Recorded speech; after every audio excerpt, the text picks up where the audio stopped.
Un diagramme d'accord, qu'est-ce que c'est? C'est un diagramme, une vue schématisée finalement, du manche de la guitare qui vous permet de connaître et d'apprendre les positions de tous les accords.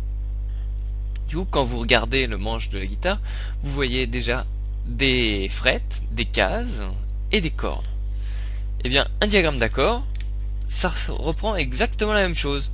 On retrouve les mêmes éléments, c'est-à-dire les cordes en verticale, les frettes à l'horizontale, et entre des frettes, les cases.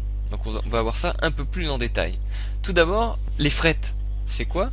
Les frettes, ce sont ces barres horizontales qui coupent le diagramme d'accord en plusieurs cases. C'est exactement les mêmes frettes que vous retrouvez sur votre manche. Ensuite, vous allez retrouver les cordes. Là, ici, on a la corde numéro 6 ou la corde de Mi, Mi grave. Et ainsi de suite, on a toutes les autres cordes. La corde de La, la corde de Ré, la corde de Sol, la corde de Si et la corde de Mi.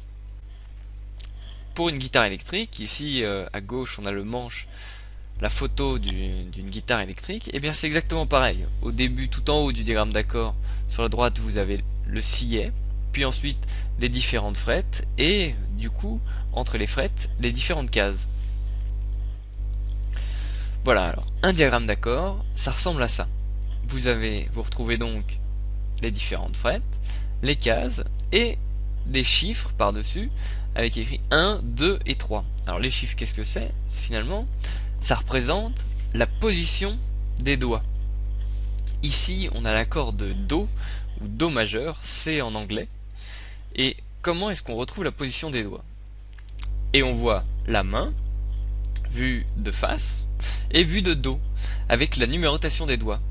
Le pouce, il n'a pas de numéro, c'est le pouce, il s'appelle souvent P.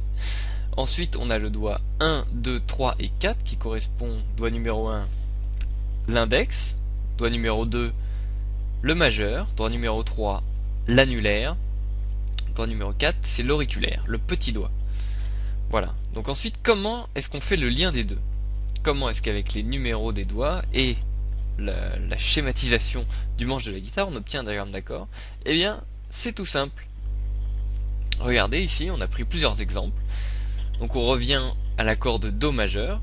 Eh bien, vous allez poser votre doigt 1 sur la première case et la corne de Si, votre doigt 2 sur la corne de Ré dans la deuxième case, et votre troisième doigt sur la corne de La dans la troisième case.